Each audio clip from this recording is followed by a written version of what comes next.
So in the long game, we recognize that this is complex work. There's not going to be a single fix. There's not going to be one speaker, one program, one event that's going to make a difference. As Bonnie said, it's not a check. There, we've done mental health now. We've done well-being. So it requires ongoing iterative effort. And we feel we need to attend to the fundamental challenges that sometimes get in the way of having these great things stick. Because as Bonnie said, we have a patchwork quilt of excellence, but we really need to anticipate that we can do this for every student. And so we've identified 5 main challenges that get in the way of doing this work on the ground. I'll just quickly go through each one. So there are systemic challenges. We aren't really set up in school systems to do work related to well-being. Our systems actually conflict with it, as Jean and others have said. And so we really have to think about, well, what would that look like? What are the organizational conditions at the school board level and at the school level that are needed to put in place in order for great evidence-based programming to stick and to work to scale?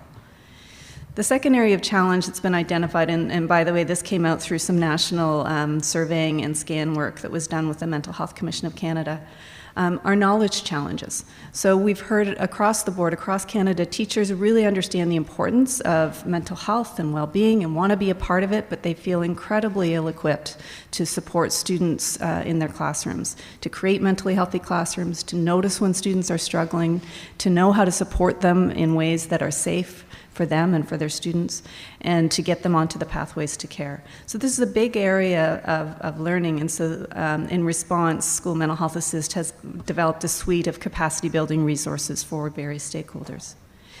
There are implementation challenges. So we know there are some excellent evidence-based programs out there, but it is really hard to get them onto the ground amongst the, again, busy days of teachers and principals and school staff. And so we have to be thinking creatively about evidence-based, implementation-sensitive approaches, the kind of thing that Bonnie mentioned in BC with the everyday mental health practices. We're emulating that and doing something similar in Ontario alongside our colleagues at the Elementary Teachers Federation to try to bridge research and practice in ways that are meaningful for teachers, so that in a 5-minute practice that happens every day as part of a greeting or a transition, some of this great work just becomes what we do. It's in the water.